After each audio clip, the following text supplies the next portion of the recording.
नमस्कार साथियों, आप सभी का स्वागत है आपके अपने YouTube channel daily GK master पर। साथियों, मेरा नाम है दिनेश और आज अपन पढ़ने वाले हैं 10 मई 2024 से जितने भी करंट अफेयर्स के क्वेश्चन बनते हैं उनको अपन डिस्कस करने वाले हैं। साथियों, आपके लिए ऑल कंपटीशन एग्जाम के लिए करंट अफेयर्स के क्वेश्चन काफ़ी ज़्यादा महत्वपूर्ण साबित होने वाले हैं।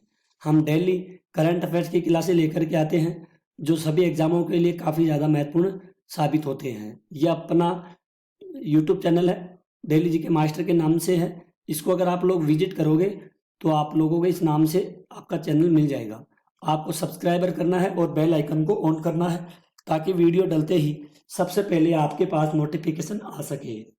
साथियों, टेलीग्राम का लिंक डिस्क्रिप्शन में दे दिया जाएगा, तो आप लोग टेलीग्राम ज्वाइन कर लेना। आपको वहाँ पे PDF फाइल और वीडियो मिल जाएगी।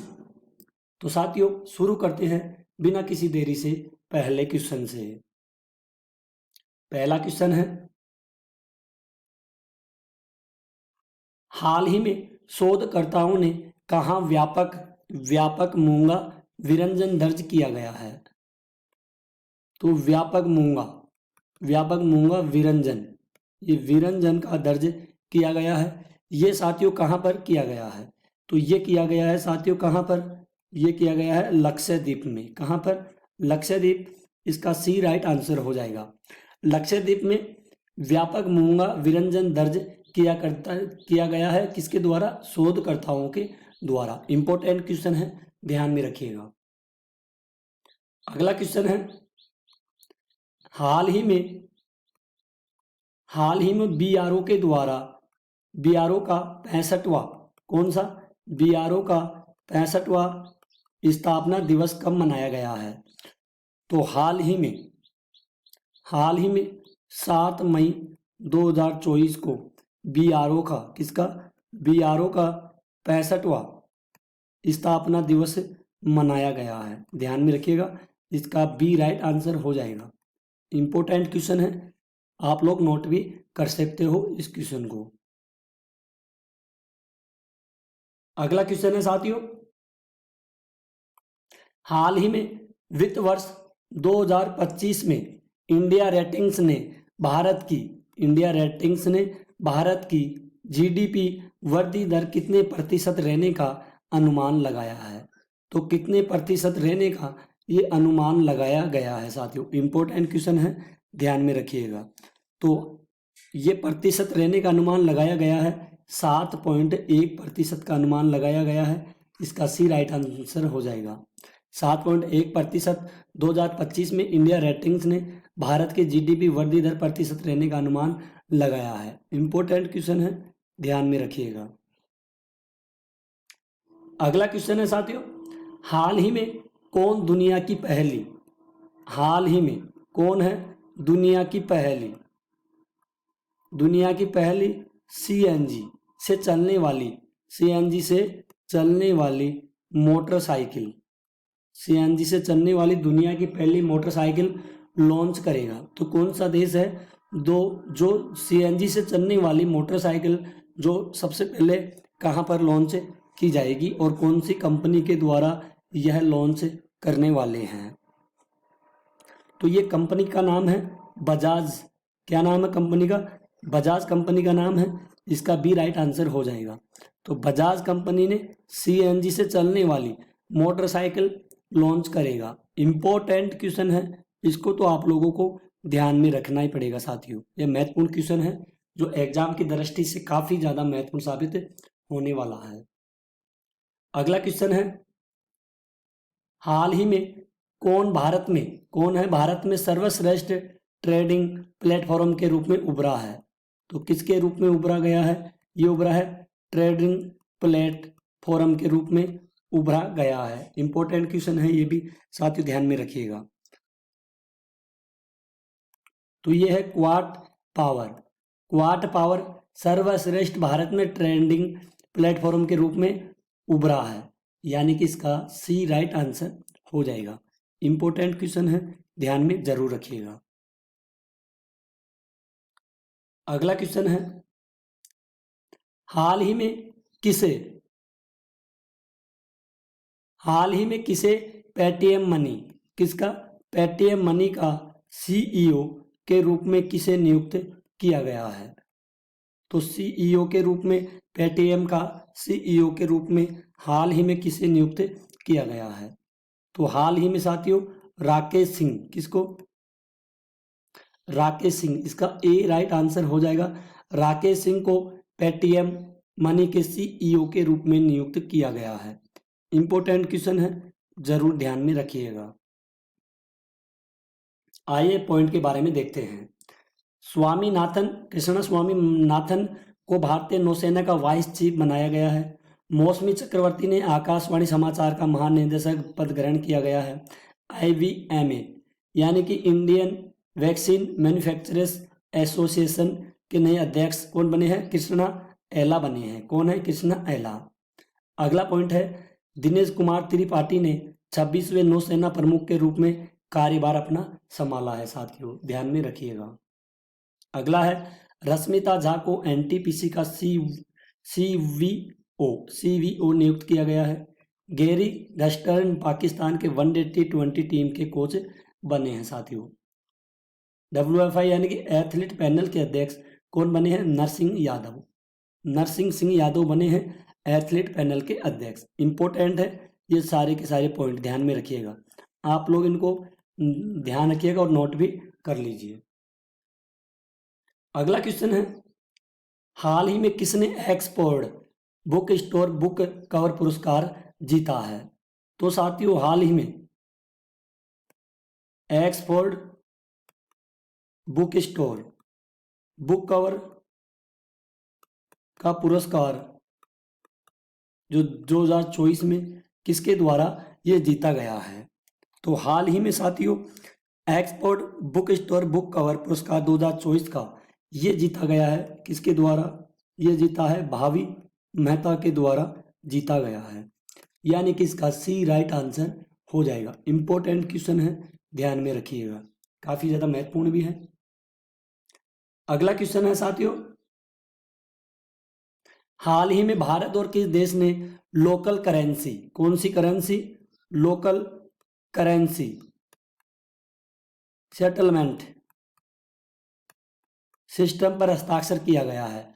कौन सा देश है? भारत और कौन सा देश है दूसरा सामने वाला जो लोकल करेंसी और सेटलमेंट सिस्टम पर हस्ताक्षर किए गए हैं? तो ये हस्ताक्षर साथियों ये किया गया है, कौन से देश के साथ किया गया है? ये नाइजीरिया देश और भारत दोनों मिलकर लोकल करेंसी सेटलमेंट सिस्टम पर हस्ताक्षर किए गए हैं। यानी कि इसका बी राइट आंसर हो जाएगा। इंपॉर्टेंट क्वेश्चन है, ध्यान में रखिएगा। अगला क्वेश्चन है, हाल ही में 26वीं कौन सी? 26वीं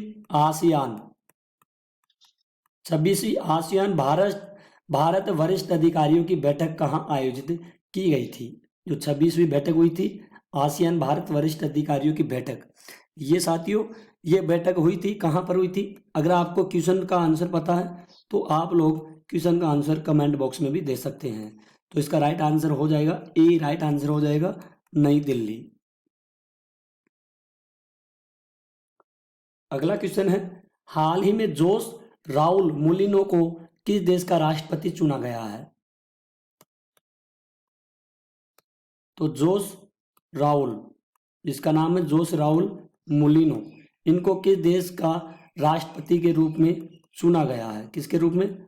राष्ट्रपति के रूप में इसको चुना गया है। इंपॉर्टेंट क्वेश्चन है, ध्यान में जरूर रखिएगा।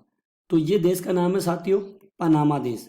पनामा देश का राष्ट्रपति है जोस राउल मोलिनो। इसका सी राइट आंसर हो जाएगा। इंपॉर्टेंट पॉइंट को देख लेते हैं। इसाक डार पाकिस्तान के नए उप प्रधानमंत्री बने हैं। प्रबोवो सुबियांतो को इंडोनेशिया का राष्ट्रपति नियुक्त किया गया है। शेख अहमद अब्दुल्ला अल अहमद अल सबा कुवैत के प्रधानमंत्री बने हैं। लॉरेंस बोंग को सिंगापुर का नया प्रधानमंत्री नियुक्त किया गया है। पीटर पेलेग्रिनी को स्लोवाकिया के राष्ट्रपति का चुनाव जीता है। अब्देल फतेह अल सीसी मिस्र के तीसरी बार राष्ट्रपति बने हैं। ये सारे के सारे जितने भी पॉइंट हैं ये इम्पोर्टेंट है, ध्यान में रखिएगा। इन पॉइंटों को आप लोग नोट कर लीजिए क्योंकि आने वाले एग्जामों में यहीं से क्वेश्चन बनते हैं। अगला क्वेश्चन है, हाल ही में गुरुग्राम प्रशासन, कहाँ का गुरुग्राम प्रशासन किसे अपना ब्रांड एम्बेसडर बनाया गया है? तो ब्रांड एम्बेसडर हाल ही में गुरुग्राम प्रशासन ने अपना ब्रांड एम्बेसडर बनाया है। किसे बनाया है? ये बनाया है युजवेंद्र चहल को बनाया गया है, जो अपने क्रिकेटर है युजवेंद्र चहल। इसका बी राइट आंसर हो जाएगा। इंपॉर्टेंट क्वेश्चन है, आप इसको जरूर नोट कर लीजिए। अगला क्वेश्चन है, हाल ही में किस देश की जनसंख्या में पिछले 8 दशकों में सबसे कम वृद्धि देखी गई है? तो 8 दशकों में सबसे कम वृद्धि कहाँ पर देखी गई है, कौन सा देश है? तो ये देश हो जाएगा साथियों नेपाल। नेपाल देश में 8 दशकों से सबसे कम वृद्धि देखी गई है। इसका सी राइट आंसर हो जाएगा।